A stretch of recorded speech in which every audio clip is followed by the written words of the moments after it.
não me convidaram pra esta festa pobre que os... Não aceitou.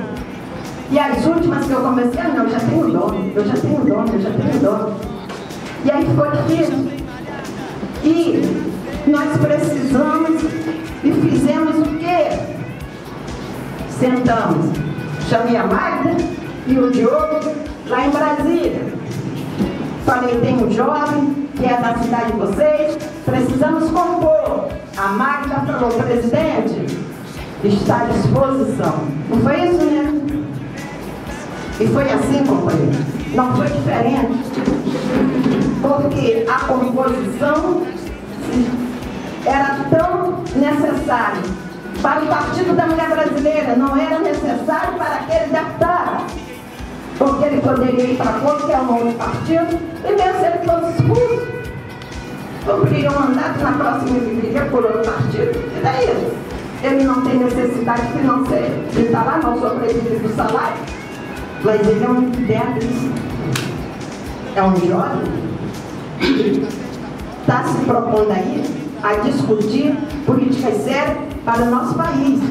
Então, essa composição foi respeitada. E ontem eu anunciei lá que a Magda é a nossa presidente de honra do Estado do Ceará.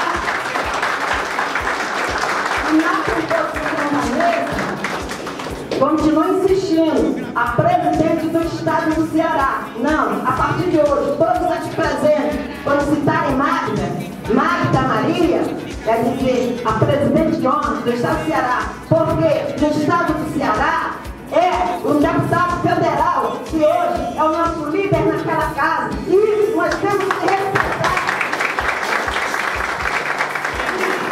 Vou dizer para o companheiro, eu tenho um respeito por você, pela sua cidade, mas pela ética e moral do meu compromisso com as pessoas.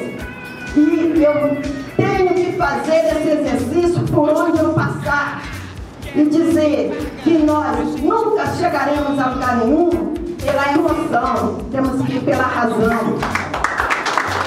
Em momento algum, eu saí daquela reunião de ontem com o entendimento que dessa família não sairia uma candidatura à prefeitura aqui, porque foi isso que cobraram lá.